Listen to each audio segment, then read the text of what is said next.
So the code is sample code from the public domain modified to suit my needs.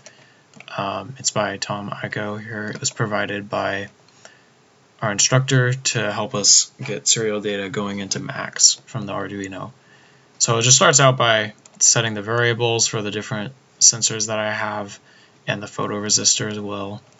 Nothing too crazy, and then I set up a code that would do like a running average of a specific piece of data, which was the pressure sensor values, because I was getting really erratic data, which I later found out was because one thing wasn't soldered properly. So I redid that, and I didn't really need the code, but I still left it. So this is the initiation for that, or it sets the variables for that. And then basically I just initialize the pins that I'm using, digital 1 and 2, and I begin the serial sending, and this is more for the setting up the running average. So once again, just setting up direct. Basically all it's doing is it's directly picking up everything from the analog pins and sending it directly to Max. This is just all the stuff for picking it up and some of the averaging as well.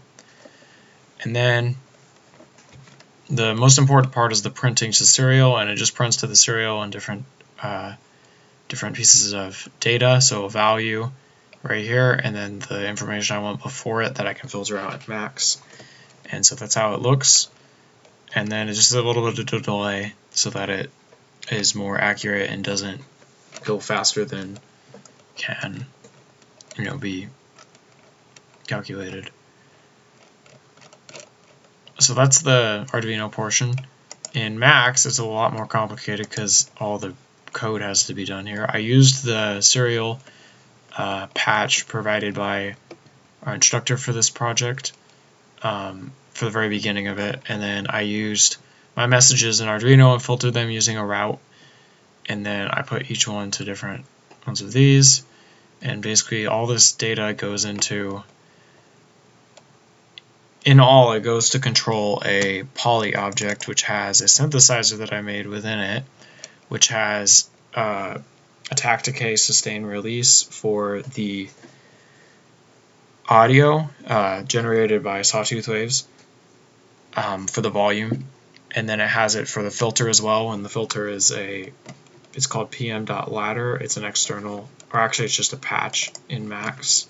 I'll have a link to it in the description.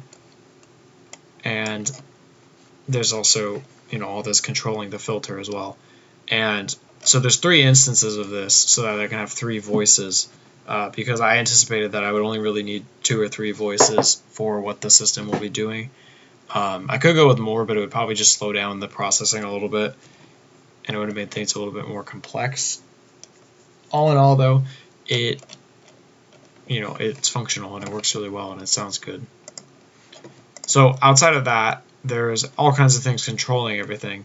Right here you can see all the different, basically the way it works is button 1 says I want to edit this, and button 2 says start editing this, or actually sorry, button 1 says start editing this, and button 2 switches between different ones of these, and it goes left to right to select each one. And so within here I just have a gate that filters out the data and then says, okay, well if it's this, if it's been pressed this many times, the switching button, then it's going to go out. All the data from the potentiometer is going to go into this specific output. And so it comes out there and goes for, depending on which outlet, there's 13 of them, it goes to the one that's designated to it to edit it.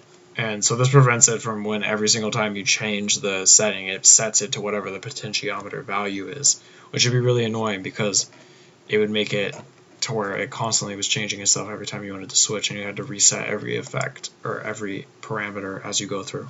So that's how that's set up. That took a while to set up because it was something unfamiliar to me, but it worked. Next is the targeting section, is what I called it. Basically, this is so that I can make sure that all of the settings that I'm sending in are targeted to the specific voice that was used last, which sounds like it would be easy, but it actually took a while to get everything to start working properly. So depending on what voice is active at the time, and the settings will change that voice. So if for some reason a setting was changed and there was still something ringing out over time and you changed a setting and then triggered the next thing, it wouldn't change the settings for the sound that was already played in the first voice. So that you could really, if you wanted to tweak the knobs while you were playing the instrument, you would be able to hear the differences in real time on the voice that you had just used rather than on all the voices suddenly changing as soon as you adjust a parameter. This did take a long time to figure out because I wasn't really familiar with the poly object in the first place, so that was a whole new experience of getting into understanding that object. Not much else is happening here. It's mostly just the work was in the targeting, the figuring out how to use a gate to trigger everything and make the interface work with so few controls, and then figuring out poly because I'd never worked with poly, and then designing the synthesizer patch, which was the majority of the work on the initial patch. I hope this was informative and enjoyable.